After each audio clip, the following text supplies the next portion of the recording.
जय भीम मित्रांनो, वंचित बहुजन आघाडीच्या माध्यमातून म्हणजे श्रद्धेय बाळासाहेब आंबेडकरांच्या आदेशाने जो बौद्ध समाज संवाद दौरा आयोजित केलेला आहे त्या विषयावर थोडंसं मी बोलणार आहे, थोडा प्रकाश टाकणार आहे। आणि सर्वप्रथम मी आभार व्यक्त करतो ज्या लोकांनी हाचा निर्णय घेतलेला आहे, म्हणजे महाराष्ट्र कमिटीच्या लोकांनी आणि श्रद्धेय बाळासाहेब आंबेडकरांनी त्यांचा आभार व्यक्त करतो। कारण राजकारणामध्ये जर आपल्याला यशस्वी व्हायचं आहे तर आपल्याला बौद्ध धर्माचं ॲटलिस्ट नॉलेज असणं आवश्यक आहे।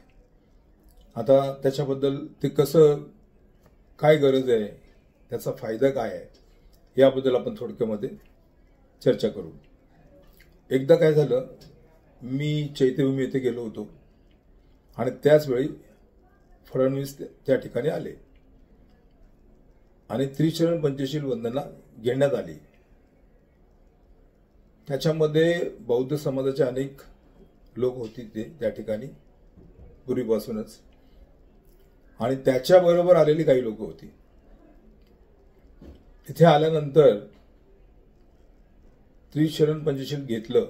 माझं लक्ष फडणवीसकडे होतं। फडणवीसने त्रिचरण पंचशील अगदी तंतोतंत बोलले, म्हणजे त्रिशरण पण बोलले, पंचशील पण बोलले।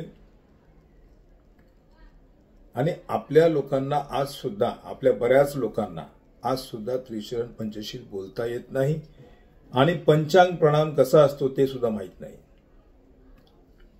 आपल्या ज्या काही गोष्टी चाललेल्या, आपण चळवळीमध्ये यशस्वी न होण्याचं कारण हे आहे की आपण जेव्हा न्यूजपेपर पण वाचतो त्यावेळी फक्त हेडलाईन वाचतो, परंतु त्याचे अग्रलेख वाचत नाही। तर त्या वर्तमानपत्राचा जो मर्म असतो हा अग्रलेख असतो।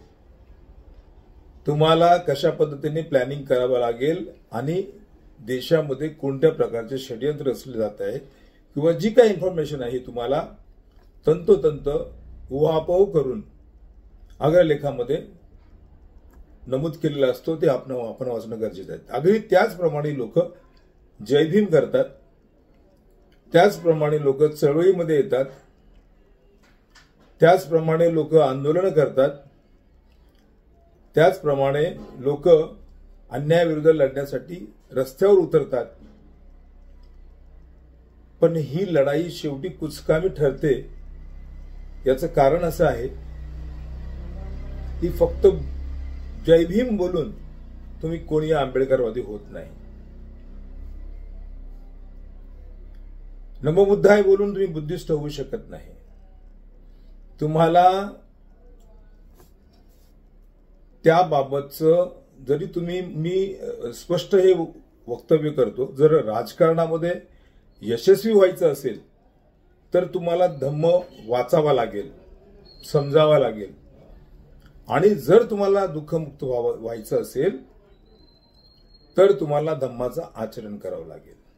एका पॉइंटला आपण मान्य करू की राजकारणामध्ये धम्म पाळणं शक्य नाहीये, परंतु धम्मामध्ये अशा काही गोष्टी आहेत, अशा काही पॉझिटिव्ह गोष्टी आहेत की ज्याच्यामुळे आपण सर्व क्षेत्रामध्ये यशस्वी होऊ शकतो।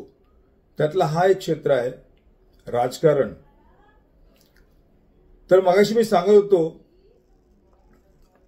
फडणवीसने त्रिचरण पंचशील तंतोतंत बरोबर बोलले।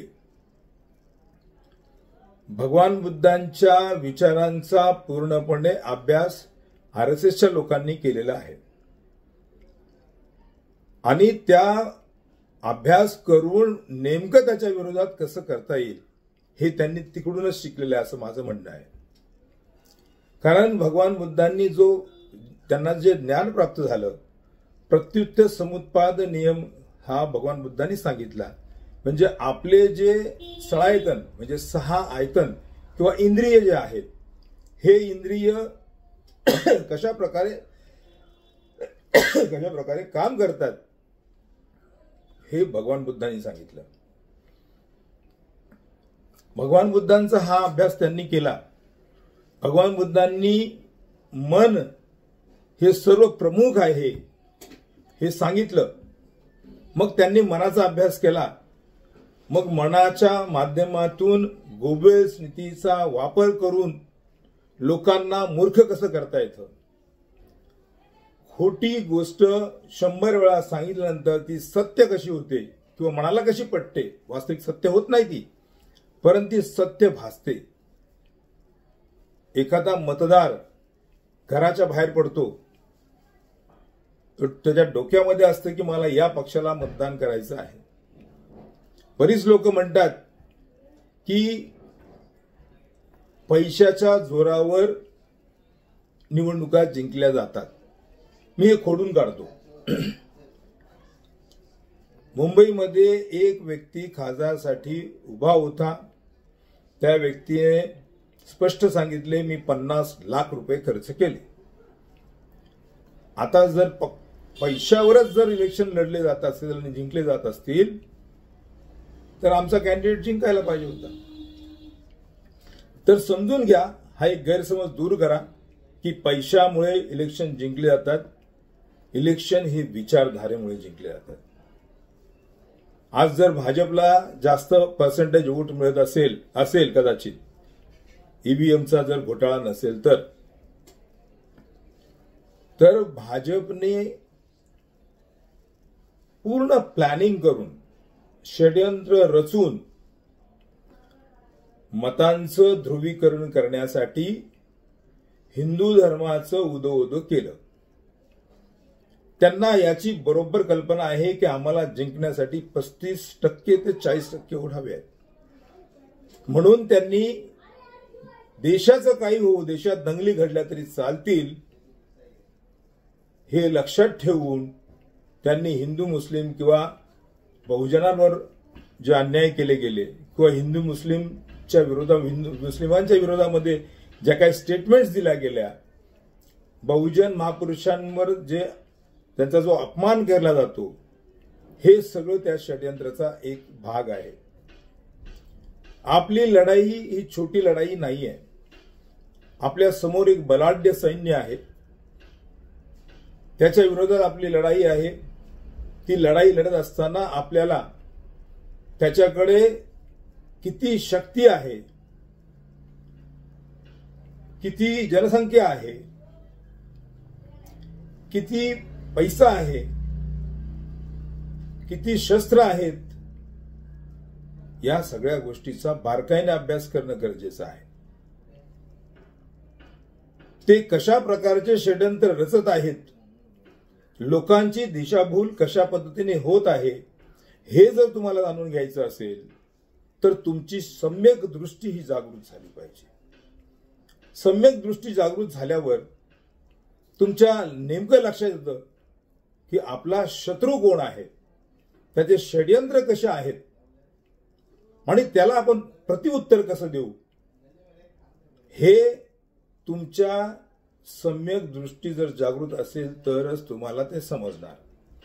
अन्यथा तुम्ही जनता लोक काही जो अपप्रचार करतात वंचित बहुजन आघाडीचा, बाळासाहेबांच्या विरोधात बोललं जातं, श्रद्धेय बाळासाहेबांना भाजपची बी टीम आहे असं संबोधलं जातं, बोललं जातं, हे तुम्ही डोळे बंद करून बोलणार नाही. ज्यावेळी तुमच्या लक्षात येईल की बाळासाहेब आंबेडकरांची भूमिका ही किती योग्य होती. हल्ली बरेच मुद्दे मांडले जात आहेत, त्याच्यामध्ये एक मुद्दा मला ऍड करावासा वाटतो. बाळासाहेब आंबेडकर हे असं नव्हे की युती करण्याचा प्रयत्न करत नव्हते, ते तरी सुद्धा जनतेच्या रेट्यामुळे युती करण्याचा प्रयत्न करत होते, परंतु आपला प्रत्येक वेळा अपमान करण्यात आला. बाळासाहेब आंबेडकरांची जी भूमिका आहे ती समजून घ्या. श्रद्धेय बाळासाहेब आंबेडकरांनी स्वाभिमानाचा बाणा म्हणून एकला चलो रे, आणि ही भूमिका चुकीची आहे. लोकांना असं वाटतं की काँग्रेस, राष्ट्रवादी, उबाटा हे खरे धर्मनिरपेक्ष पक्ष आहेत. परंतु माझ्या भावांनो आणि बहिणींनो, मी एक प्रश्न विचारतो, देश स्वतंत्र होऊन आज 75 वर्ष झालेले आहेत आणि या 75 वर्षामध्ये अनेक निवडणुका पार पडल्या। त्या निवडणुकामध्ये जे राखीव मतदारसंघ आहेत त्या राखीव मतदारसंघाच्या अनुषंगाने किंवा त्याच्या माध्यमातून अनेक खासदार झाले, अनेक आमदार झाले, परंतु ते आमदार आणि ते खासदार त्या पक्षाचा अजेंडा राबवतात। एखादा व्यक्ती खासदार जो भाजपकडून समजा निवडून आलेला असेल तर तो संसदेमध्ये बहुजनांच्या विरोधामध्ये जे काय कायदे बनतात किंवा आमदार म्हणा विधानसभेमध्ये बहुजनांच्या शिक्षणासंदर्भात, खाजगीकरणासंदर्भात, आरोग्यासंदर्भात जे जे काही चुकीचे निर्णय किंवा बिल पास केले जातात या बिलाला विरोध करण्याचा अधिकार सोडून द्या, हिंमतच नसते। म्हणजेच त्या पक्षाचा अजेंडा ते राबवत असतात। आपला अजेंडा काय आहे? या देशामधली विषमता संपवणे, सामाजिक क्रांती झाली पाहिजे। विषमता म्हणजे सर्व प्रकारची विषमता, सामाजिक असेल, आर्थिक असेल, धार्मिक असेल, ज्या कोणत्या आहेत त्या सर्वांमध्ये आपण समता प्रस्थापित करण्याचा आपला जो मानस आहे, जो आपला प्रयत्न आहे, म्हणजे त्यांच्या विचारापेक्षा आपण जरा भिन्न आहोत। आणि संसदेमध्ये आणि विधानसभेमध्ये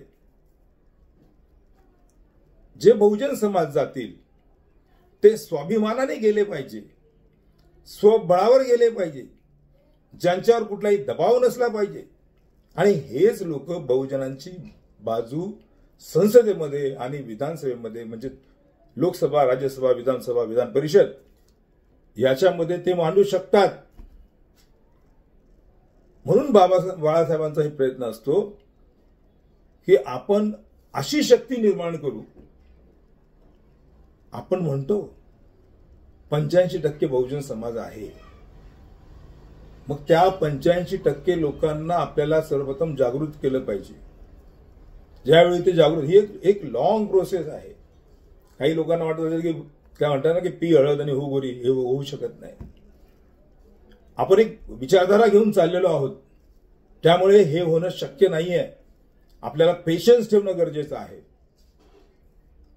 भविष्यामध्ये कदाचित युती होईलही, आपण काम करूही, परंतु श्रद्धेय बाळासाहेबांचा जो अँगल आहे तो जरा समजून घेणं गरजेचं आहे। आणि यासाठी वंचितमध्ये असणारे कोणी लोक असू द्या, कोणत्याही समाजाचे लोक असू द्या, पण त्यांनी धम्म जर समजून घेतला, समजून घेण्याचं बोलतोय, आचरण करण्याचं म्हणत नाही मी, नुसता बौद्ध धम्म समजून जरी घेतला तर तुम्हाला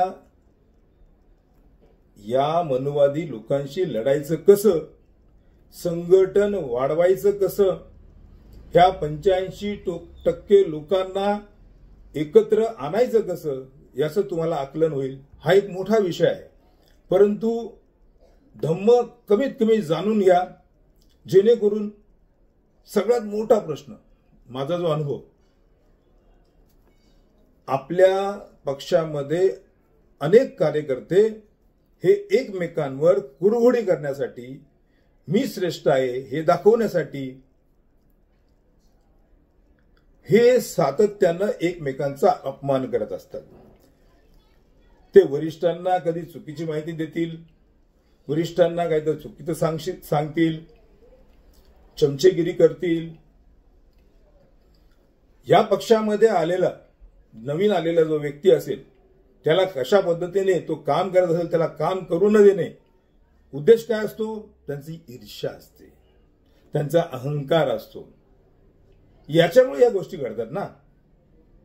तुमचा ईर्ष्या अहंकार दूर कधी होतो? ज्यावेळी तुम्हाला तुमच्या समाजाबद्दल करुणा निर्माण होईल। तुमच्या समाजाबद्दल खूप करुणा निर्माण झाली पाहिजे।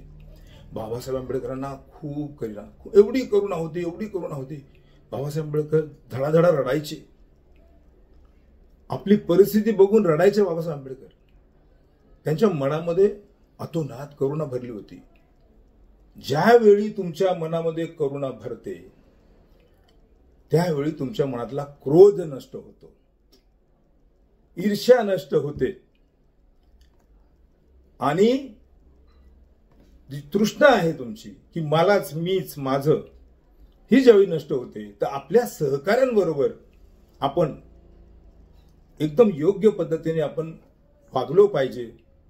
जो काम करतो त्याची प्रशंसा केली पाहिजे. एखाद्या पोस्ट येतात, जर चांगल्या पोस्ट असतील तर त्या लाईक केल्या पाहिजे. राग एवढा असतो की जो व्यक्ती काम करतो त्याबरोबर राग असेल तर त्याची येणारी पोस्ट सुद्धा लाईक केली जात नाही, ती किती चांगली असू द्या. मिटिंगा होतात, मिटिंगामध्ये जोरजोराने भांडलं जातं, एकमेकांवर आरोप केले जातात. जे नवीन लोक येणारे आहेत पक्षामध्ये त्यांना 10 वेळा विचार करावा लागतो, कारण ही भांडणं जर त्यांनी पाहिलं तर येणार कशी. त्याच्यामुळे धम्माचं नॉलेज असणं गरजेचं आहे. धम्माचं नॉलेज ज्यावेळी तुम्ही घ्याल त्यावेळी तुम्हाला तुमच्या मनामध्ये लढाई कशी लढावी हे तुम्हाला कळेल. आणि मी पुन्हा एकदा या व्हिडिओच्या शेवटी श्रद्धेय बाळासाहेबांचे मी म्हणजे फार उपकार मानतो, आभार मानतो. याच्यावर काम झालं पाहिजे. संपूर्ण महाराष्ट्रामध्ये जे बौद्ध समाज संवाद यात्रा जी आहे ती यशस्वी झाली पाहिजे आणि हे काही मुद्दे त्यामध्ये ठेवले पाहिजे, तेवढे माझं म्हणायचं आहे. आणि मी आता माझ्या वाणीला विराम देतो. जय भीम, जय भारत, जय संविधान.